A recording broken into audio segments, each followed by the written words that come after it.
Hello guys, welcome in biology tutor. तो जैसे कि हमने पार्ट 3 में अपना एनाटॉमी ऑफ प्लांट्स पढ़ लिया, dicot root, monocot root, dicot stem, monocot stem के बारे में डिस्क्रिप्शन डिटेल पूरा उसका फिगर सब कुछ हमने समझ ही लिया है। नेक्स्ट हम इस वीडियो में अपना डाइकॉट लीफ यानी डॉर्सीवेंट्रल लीफ की बात करेंगे और आइसोबाइलेटरल लीफ यानी मोनोकॉट लीफ की बात करेंगे। तो चलिए बिना लेट किए हम इसे स्टार्ट करते हैं। तब तक के लिए आप मेरा चैनल लाइक कर लीजिए, शेयर कर लीजिए, सब्सक्राइब कर लीजिए ताकि आपको इसके लेटेस्ट अपडेट्स मिलते रहें। और आप लोग मेरा वीडियो शुरू से एंड तक देखिए, तभी आपके डाउट इसमें क्लियर होंगे, वरना क्लियर नहीं होंगे, क्योंकि ये हमारा कोई एक्स्ट्रा चैनल नहीं, हमारा पढ़ाई से रिलेटेड चैनल है। इसे हमें पूरा देखेंगे तभी हमें कुछ पॉइंट्स क्लियर होंगे। तो चलिए बिना लेट के हम स्टार्ट करते हैं। तो हमारा क्या है, डॉर्सीवेंट्रल डाइकॉटिलेडनस लीफ। तो डाइकॉट लीफ को हम डॉर्सीवेंट्रल लीफ के नाम से भी जानते हैं। आप लोग इसे याद रखिए कि डाइकॉट लीफ को हम डॉर्सीवेंट्रल लीफ के नाम से जानते हैं एंड मोनोकॉट लीफ को आइसोबाइलेटरल लीफ के नाम से। तो चलिए फर्स्ट पॉइंट देखते हैं। Epidermis is outer most layer made up of thin walled parenchymatous cell. तो जैसे कि हम अपना फर्स्ट पॉइंट शुरू से ही देखते आ रहे हैं कि एपिडर्मिस हमारा आउटर मोस्ट लेयर है और वो पेरेन्काइमा की सेल से मिलके बना है। Next point, it covers both the upper surface and the lower surface. तो ये अपर सरफेस और लोअर सरफेस दोनों से क्या है, कवर होता है एपिडर्मिस। एपिडर्मिस से हमारा अपर सरफेस और लोअर सरफेस कवर होता है, लेकिन अपर सरफेस हमारा adaxial epidermis and lower surface हमारा एबैक्सियल एपिडर्मिस से कवर होता है। Next point, in between upper and lower epidermis there is chloroplast containing photosynthetic tissue called as mesophils। तो अपर और लोअर एपिडर्मिस के बीच में एक फोटोसिंथेटिक टिश्यू पाया जाता है जिसमें क्लोरोप्लास्ट होता है, उसे हम मीजोफिल्स कहते हैं। तो मीजोफिल मैं आपको पहले भी बता चुकी हूँ, लेकिन यहाँ मैं फिर से बता रही हूँ। यहाँ पे आया है तो हम लोग डिस्कस कर लेते हैं कि अपर और लोअर एपिडर्मिस में एक फोटोसिंथेटिक टिश्यू पाया जाता है जिसमें क्लोरोप्लास्ट होता है, उसे हम मीजोफिल कहते हैं। It is divided into 2 parts. ये हमारा 2 पार्ट्स में डिवाइड है। पहला palisade parenchyma, next spongy parenchyma. तो 1 बाय 1 हम इन दोनों को भी पढ़ना स्टार्ट करते हैं। पहला हमारा क्या, palisade. It is present below upper epidermis and consist of closely packed elongated cell. It contain chloroplast. तो जो हमारा पैलिसेड पेरेन्काइमा होता है वो अपर एपिडर्मिस में पाया जाता है और ये सेल से मिलके बना होता है, उसमें क्लोरोप्लास्ट भी होता है। नेक्स्ट हमारा spongy parenchyma. It is present below palisade tissue and consist of loosely arrange irregularly shaped cell with large intercellular space in between them. ये हमारा पैलिसेड टिश्यू के नीचे स्पंजी पेरेन्काइमा हमारा पाया जाता है और उसमें जो सेल्स होती हैं वो लूजली पैक्ड होती हैं और इनके शेप क्या है, रेगुलर नहीं होते, इरेगुलर होते, यानी कि कोई कंफर्म नहीं होते, विद लार्ज इंटरसेलुलर स्पेस। और स्पंजी पेरेन्काइमा में हमारा इंटरसेलुलर स्पेस भी पाया जाता है। इन शॉर्ट अगर हम इसके डिफरेंस की बात करें तो पैलिसेड पेरेन्काइमा हमारा अपर एपिडर्मिस में और स्पंजी हमारा लोअर एपिडर्मिस यानी पैलिसेड के नीचे। नेक्स्ट पॉइंट, सेकेंड पॉइंट देखें तो इसमें सेल्स क्या क्लोजली पैक्ड होती हैं, इसमें लूजली पैक्ड होती हैं और इसमें इंटरसेलुलर स्पेस नहीं पाए जाते, इसमें इंटरसेलुलर स्पेस पाए जाते हैं। सो आई होप आप लोगों को डॉर्सीवेंट्रल लीफ यानी डाइकॉट लीफ समझ में आ गया होगा। इसका 2 पॉइंट और है, हम आगे देखते हैं। तो next point, it is in contact with atmosphere through stomata. तो ये एटमॉस्फेयर के कांटेक्ट में स्टोमेटा के थ्रू आता है। Next point, each vascular bundle is surrounded by a thin layer of parenchymatous cell called as bundle sheath. It is conjoint and collateral. तो इसमें vascular bundle जो हैं वो पेरेन्काइमा से घिरे हुए होते हैं और उसे हम बंडल शीट कहते हैं और ये कंजॉइंट और कोलेटरल होते हैं। वेस्कुलर बंडल मैं आपको बार बार बता रही हूँ कि जहाँ वेस्कुलर बंडल की बात हो वहाँ जाइलम एंड फ्लोएम की बात हम करेंगे, और जो हमारा जाइलम और फ्लोएम है डाइकॉट लीफ में वो पेरेन्काइमा के सेल से मिलके बना है और उसी को हम बंडल शीट कहते हैं। ये कंजॉइंट होता है कोलेटरल। अब आप लोग इसका फिगर देख लीजिए डॉर्सिवेंट्रल डाइकॉट लीफ का। तो यहाँ देखिए ये हमारा बंडल शीट है, ये जाइलम, ये फ्लोएम, ये हमारा एडैक्सियल एपिडर्मिस है और हमारा ये एबैक्सियल है। तो देखिए ऊपर के साइड में एडैक्सियल है, नीचे के साइड में एबैक्सियल। तो आई होप आप लोगों को ये फिगर भी क्लियर होगा। आपको मेरे नोट्स में से ना क्लियर हो तो आप लोग अपने एनसीईआरटी की बुक को देख लीजिए। अगर आपको ना समझ में आए तो आप मुझसे ज़रूर पूछिए कमेंट में। तो चलिए नेक्स्ट आइसोबाइलेटरल लीफ यानी मोनोकॉट लीफ की बात करते हैं। तो first point, the upper epidermis may be easily identified due to the presence of large thin walled and empty bulliform cells. तो आप मोनोकॉट लीफ यानी आइसोबाइलेटरल लीफ को कैसे पहचान सकते हैं? उसके अपर एपिडर्मिस में थिन वॉल्ड जो सेल्स होंगी वो पाई जाएंगी, यानी बोलीफॉर्म सेल्स पाई जाएंगी उसमें, और एम्प्टी स्पेस भी। Next point, mesophyll is not different into palisade and spongy parenchyma. और आइसोबाइलेटरल लीफ में जो हमारा मीजोफिल सेल्स होता है वो पैलिसेड और स्पंजी पैरेन्काइमा में नहीं डिफ्रेंशिएट है। नेक्स्ट पॉइंट हमारा क्या, vascular bundle are conjoint and closed. तो इसमें जाइलम एंड फ्लोएम कंजॉइंट और क्लोज्ड होते हैं। ये देखिए इस फिगर में ऊपर के साइड में क्या है कि पूरा एम्प्टी स्पेस है। तो इसी से आपको पहचानना रहेगा कि डाइकॉट लीफ यानी डॉर्सिवेंट्रल लीफ में स्पेस नहीं होगा एंड आइसोबाइलेटरल लीफ में आपको स्पेस मिलेगा। नेक्स्ट हमारा एनाटॉमी ऑफ प्लांट्स यहाँ से ख़त्म होता है। तो हमने एनाटॉमी ऑफ प्लांट्स में डाइकॉट मोनोकॉट की बात की। डाइकॉट में हमने डाइकॉट रूट मोनोकॉट रूट के बारे में पढ़ा, डाइकॉट स्टेम मोनोकॉट स्टेम के बारे में पढ़ा and dorsiventral dicot leaf and isobilateral monocot leaf के बारे में भी पढ़ा। सबके फिगर्स एंड कैरेक्टरिस्टिक फीचर भी हमने देख लिया, उसके प्रैक्टिकल पॉइंट को भी हमने पढ़ लिया। सो आई होप आप लोगों को ये सब क्लियर होगा। अगर आपको कुछ भी डाउट हो तो आप मुझसे ज़रूर पूछिए कमेंट बॉक्स में, मैं आपको ज़रूर बताऊंगी और मैं आपका डाउट क्लियर करने की ज़रूर कोशिश करूंगी। नेक्स्ट टॉपिक हमारा आता है सेकेंडरी ग्रोथ इन प्लांट्स। तो चलिए देखते हैं। तो सेकेंडरी ग्रोथ क्या है? Apart from primary growth plant exhibit an increase in girth. तो प्राइमरी ग्रोथ के बाद जो हमारा प्लांट है वो इंक्रीज करता है गर्थ में यानी कि विड्थ में। Next point, the tissue involve in secondary growth are two types, lateral meristem.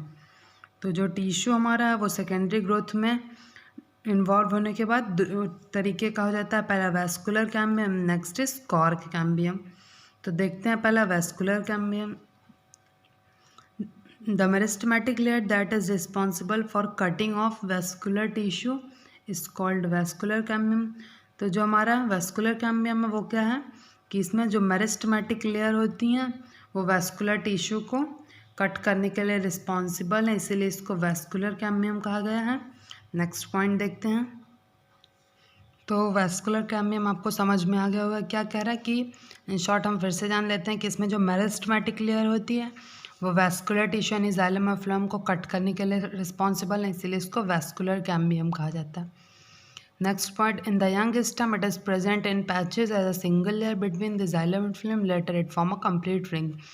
तो अगर हम यंग स्टेम की बात कर लें तो वेस्कुलर कैम्बियम हमारा पैचेस के फॉर्म में होता है जाइलम और फ्लोएम के बीच में, और बाद में ये कंप्लीट रिंग का फॉर्मेशन करता है। तो कहने का क्या मतलब है कि यंग स्टेम की अगर हम बात करें तो उसमें जो हमारा वेस्कुलर कैम्बियम है वो पैचेस के फॉर्म में पाया जाता है जाइलम और फ्लोएम के बीच में, और बाद में ये कंप्लीट रिंग का फॉर्मेशन करता है। Next point, formation of cambial ring, यानी जो कैम्बियम की जो रिंग है उसका फॉर्मेशन कैसे होता है। तो पहला intrafascicular cambium and second interfascicular. तो इंट्रा क्या, the cell of cambium present between primary xylem and primary phloem. तो वो कैम्बियम जो हमारा प्राइमरी जाइलम और प्राइमरी फ्लोएम में पाया जाता है तो उसे हम इंट्राफेसिकुलर कैम्बियम कहते हैं। नेक्स्ट हमारा interfascicular, the cell of medullary rays adjoining these intrafascicular cambium become meristematic and form interfascicular cambium. तो जो मेडुलरी रेज में जो सेल्स होती हैं वो इंट्राफेसिकुलर कैम्बियम और मेरिस्टेमेटिक कैम्बियम का फॉर्मेशन करती हैं, इसीलिए इंटरफेसिकुलर कैम्बियम कहते हैं। इन शॉर्ट अगर इसके डिफरेंस की बात करें तो इंट्राफेसिकुलर कैम्बियम वो कैम्बियम है जिसमें इंट्राफेसिकुलर कैम्बियम में क्या है कि वो कैम्बियम जो प्राइमरी जाइलम और प्राइमरी फ्लोएम के बीच में जो कैम्बियम हो वो हमारा इंट्राफेसिकुलर है, और जो हमारा primary xylem and primary phloem के बीच में ना हो वो इंटरफेसिकुलर कैम्बियम है। सो आई होप आप लोगों को इंट्रा एंड इंटरफेसिकुलर कैम्बियम समझ में आ गया होगा। नेक्स्ट पॉइंट हमारा activity of the cambial ring. तो जो हमारा कैम्बियल रिंग है वो एक्टिविटी कैसे करता है तो देखते हैं। The cambium cell cut off towards pith mature into secondary xylem and then cut off toward periphery mature into secondary phloem. तो जो हमारा कैम्बियम सेल है अगर उसको पहले काटा जाए उसके मैच्योर होने पर तो सेकेंडरी जाइलम का फॉर्मेशन करता है। यानी कि कहने का मतलब बस इतना है कि जो हमारा कैम्बियम है वो जो सेल्स में उसको पिथ से काटा जाता है तो सेकेंडरी जाइलम का फॉर्मेशन करता है, और अगर पेरिफेरी या मैच्योर साइड से काटा जाता है तो सेकेंडरी फ्लोएम का फॉर्मेशन करता है। Second point, the cambium is generally more active on the inner side than an outer. तो जो हमारा कैम्बियम वो जनरली इनर साइड से ज़्यादा एक्टिव होता है आउटर साइड से। इन शॉर्ट जो हमारा कैम्बियम है वो इनर साइड से ज़्यादा एक्टिव है as compare to outer side. तो ये एक हमारा डायग्राम है, ये देखिए ये आपको मेडुलरीज दिख रहे होंगे, मेडुलरी रेज, यहाँ से सेकेंडरी जाइलम, उसके बाद कैम्बियल रिंग एंड ये हमारा सेकेंडरी फ्लोएम। तो हमारा डाइकॉट स्टेम का है सेकेंडरी ग्रोथ का। सो आई होप आप लोगों को ये सब क्लियर होगा। नेक्स्ट पॉइंट देखते हैं। The primary and secondary phloem get gradually crush due to continue formation and accumulation of secondary xylem.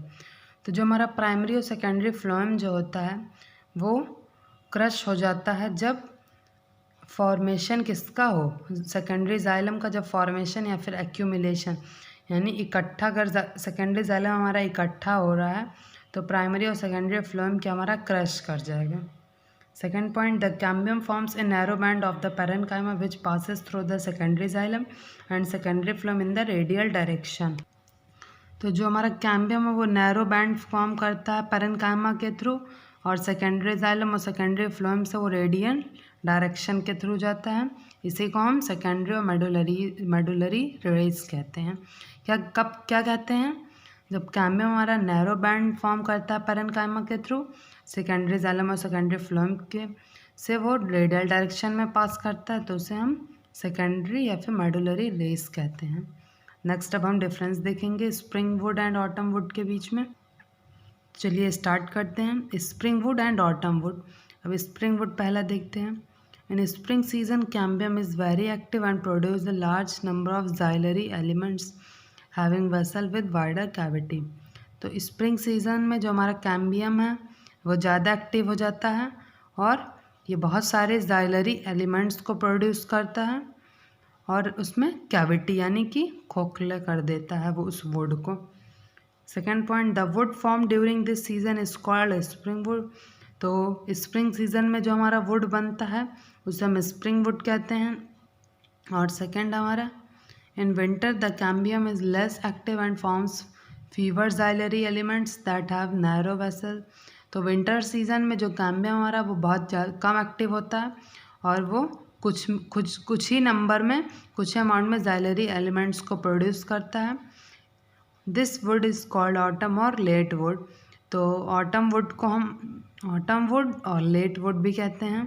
तो आप लोगों को ये डिफरेंस भी क्लियर हो गया होगा। नेक्स्ट टॉपिक की तरफ चलते हैं।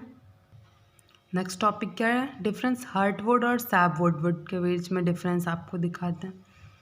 These substances make it hard, durable and resistant to the attacks of microorganism and insect।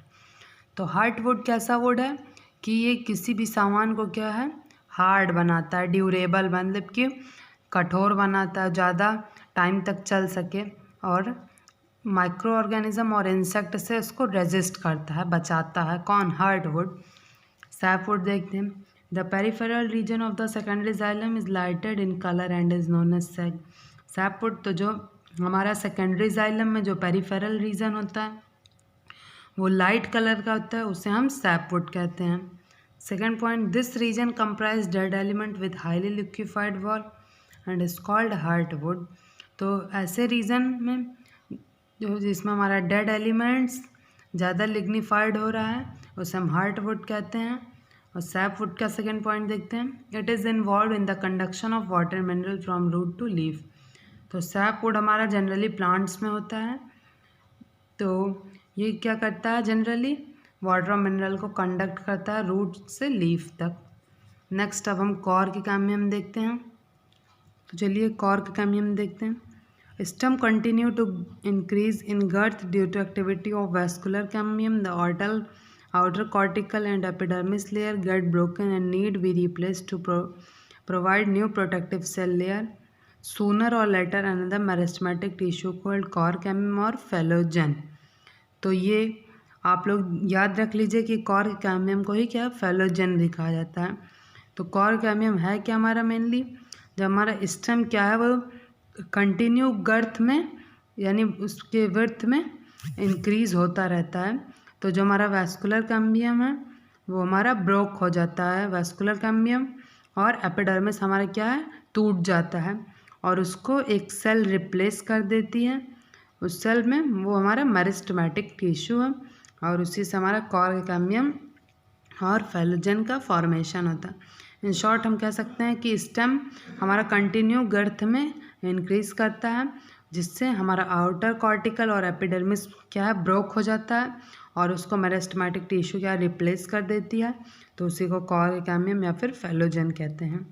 Next point, phellogen cuts off cell on the both side. तो जो हमारा फेलोजेन यानी कॉर्क कैम्बियम है वो हमारे सेल को दोनों तरफ से कट कर देता है। उसके बाद क्या होता है, the outer cell different into cork or phellem. तो जो हमारा आउटर सेल है वो कॉर्क या फैलन में बदल जाता है, while the inner cell different into secondary cortex और फेलोडर। तो जो हमारा इनर सेल होता है या वो सेकेंडरी कॉर्टेक्स या फिर फेलोडर्म में कन्वर्ट हो जाता है। आपको एनसीईआरटी में क्वेश्चन मिलेगा फेलोजेन, फेलम और फेलोडर्म के बीच में डिफरेंस। तो फेलोजेन हमारा क्या है, सेल्स को दोनों तरफ से कट कर देता है। तो सेल्स जो हमारी वो दो में डिवाइड हो जाती हैं। तो आउटर सेल को हम फेलम कहते हैं और इनर सेल को हम फेलोडर्म कहते हैं। सो आप लोग को कॉर्क कैम्बियम भी क्लियर होगा। नेक्स्ट पॉइंट देखते हैं। नेक्स्ट पॉइंट हमारा क्या है, the cork is impervious to water due to suberin deposition in the cell wall. तो जो कॉर्क हमारा है वो इम्प्रीवियस है सबमराइन वाटर में, and phelloderm are collectively known as periderm. तो फेलोडर्म को अगर हम एक साथ क्या कह सकते हैं, पेरिडर्म भी कहते हैं। ये भी आपको एनसीईआरटी में क्वेश्चन मिलेगा कि what is periderm. Next point, bark is a non-technical term that refers to all tissue exterior to the vascular cambium, therefore including secondary phloem।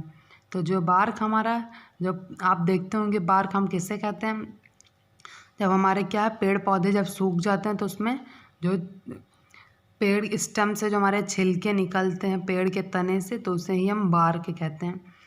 Next point देखते हैं, bark that is formed early in the season is called soft bark. तो आप देखते होंगे जब bark हमारा green colour का होता है तो उसे हम सॉफ्ट बार्क कहते हैं। Towards the end of the season late or hard bark, यानी जब उसका सीजन ख़त्म होने लगता है तो वो हार्ड बार्क बन जाता है। ये आप लोगों ने देखा होगा। नेक्स्ट हमारा लेंटिसेल्स क्या होता है, parenchymatous cell soon rupture the epidermis forming a lens shaped opening called lenticels.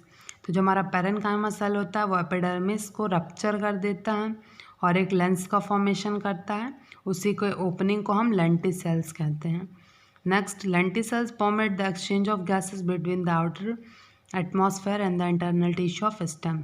तो जो लेंटिसेल्स है वो गैसेस को एक्सचेंज करने में भी हेल्प करता है और एटमॉस्फेयर से।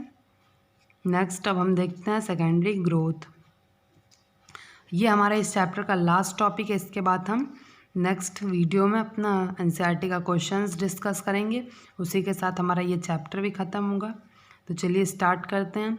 Root originate from the tissue located just below the phloem bundle, a portion of pericycle tissue about the protoxylem forming a complete and the continuous waxy ring which become circular. तो चलिए देखते हैं कहने का क्या मतलब है। सेकेंडरी ग्रोथ क्या है कि जब रूट हमारा टिश्यू में रूट जो है वो टिश्यू में कन्वर्ट होता है, तो उसके नीचे एक फ्लोएम बंडल पाया जाता है जो कि हमारा पेरिसाइकिल का फॉर्मेशन करता है।